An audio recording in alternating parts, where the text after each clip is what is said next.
a good non-conference schedule, and lost some games against really good teams. So that part was really rewarded. That goes back to but it's easier for North Carolina to get those games. They're invited to the CBS Classic. They're invited to the Nike tournament. They're invited to different games. They play Indiana at Indiana. And so again, it's a little bit of rewarding teams for what you just said. Maybe if you play them but you don't win, you're still rewarded more for playing somebody and winning. And that's where there's a point here with the metrics that we've got to get past, right? We can't, and there's too much movement. You win a game by a lot and you move up a lot. So then at the end of the game, are you not supposed to play your young guys? There were a couple of games when I was at the end, when we were close, I was like, I'm going to keep my starters in an extra minute or two here because I want to make sure it stays near 20. I mean, that's the first time I've ever done that. And it's also, and I think I did this at North Carolina, I got to double check. We were getting hammered and not playing well, and I was upset with my starters, so I wanted to bench them. You guys need to sit. I need to play the young guys. And if they don't do well, you're not doing well. If we lose by 12 or we lose by 25, it doesn't matter we lost. Well, no, it does matter, Brad.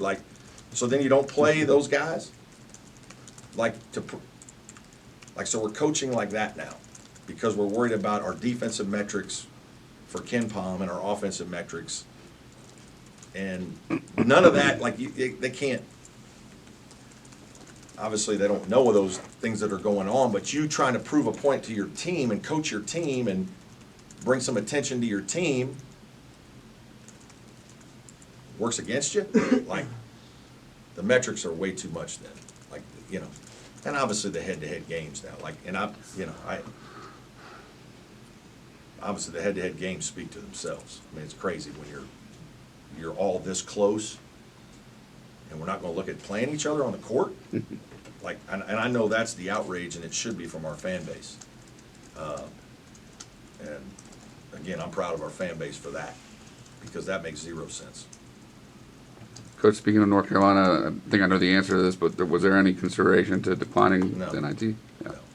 When you saw NC State and Pitt pop up, were you thinking, hey, we beat these teams, maybe that's good for us, or were you thinking that's a bubble team and we're in a bad spot? Yeah. The second. I did not think that the ACC was going to get 6 teams in, just based on listening to everybody. Even though I think we probably deserve 6 teams. I'm not, it doesn't have to be Clemson or NC State. Obviously, if I thought it was one, it should have been us. I mean, just based on common sense.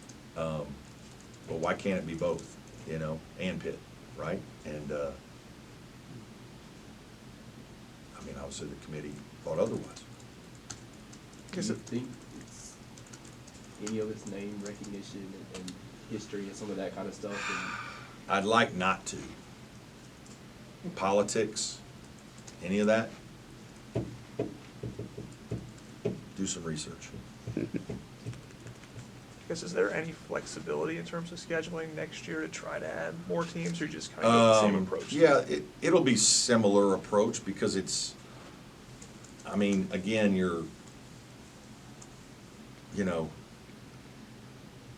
going to have a certain amount of home games because you're trying to have your season ticket package, and you're going to try to do some neutral. And the thing that was interesting, I didn't realize until I looked at it, NC State didn't play a road game in non-conference.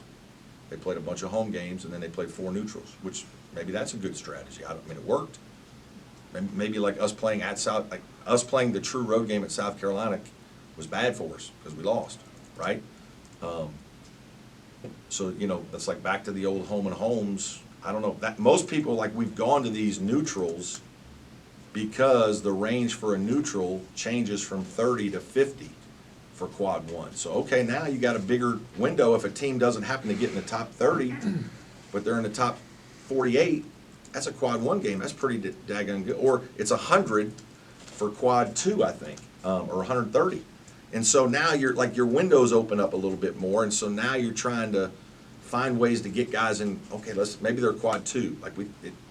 If they come here, it's got to be top 75. That's hard to get in the top 75, and it's hard to get a top 75 team to come. So it gets really challenging. And that's why you see a lot of these neutral site events take off.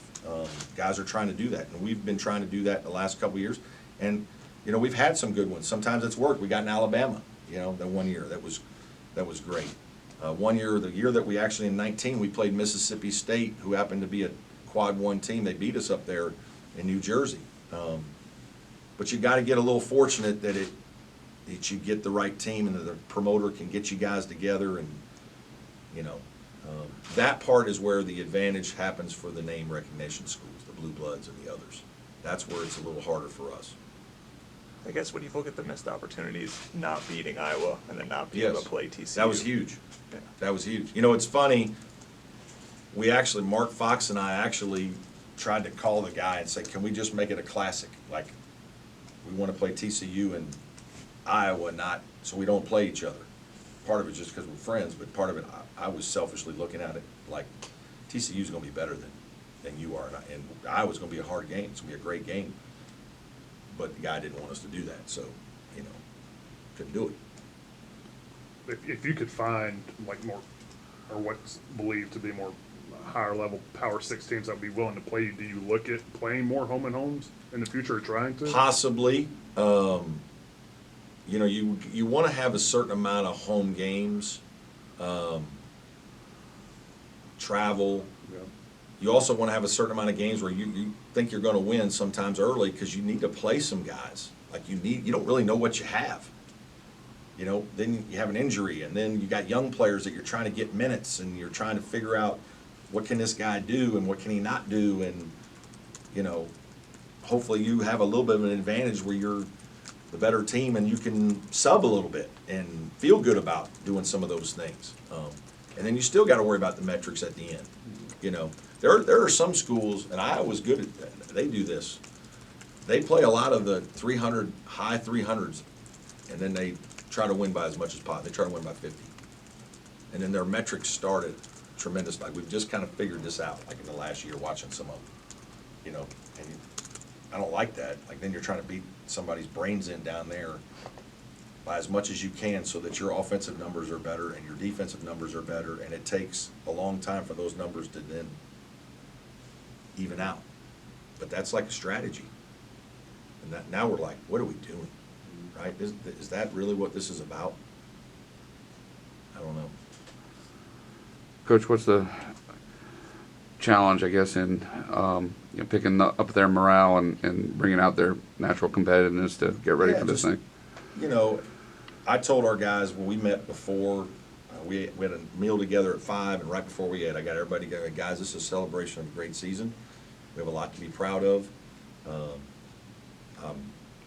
I've just thoroughly enjoyed coaching you, and you guys have been unbelievable. And no matter what happens, and I said, guys, I have no idea. I think it's 50-50. I actually kind of was leaning. I thought we'd get in.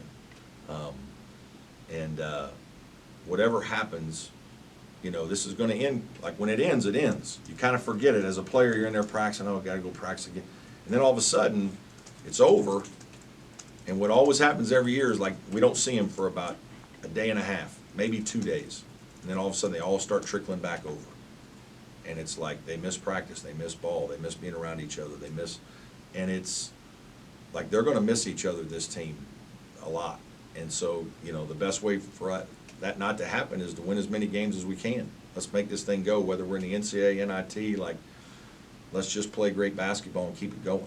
And so we talked a little bit after we didn't get in, and about, you know, opportunities in front of us, and I'm getting ready to meet with them and, you know, get them introduce Morehead State and get them fired up a little bit, and Hunter Tyson and those guys, I think, will do a good job.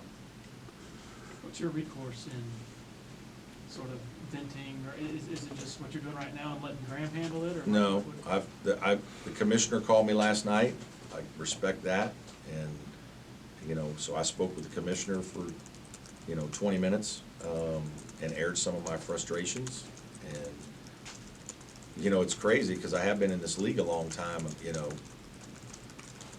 I've seen a lot, and you know, the last probably 5 or 6 years, I've become a much more vocal guy in the room in ACC head coaches meetings, and I think I've brought up some things that are significant, especially for guys in jobs like mine. Now, not many of them have been acted upon, but a couple of years of getting 5 teams in the tournament, and I think some of those thoughts might change. And, you know, it's just not good enough for the league to be getting 5 teams in the tournament. It's just not.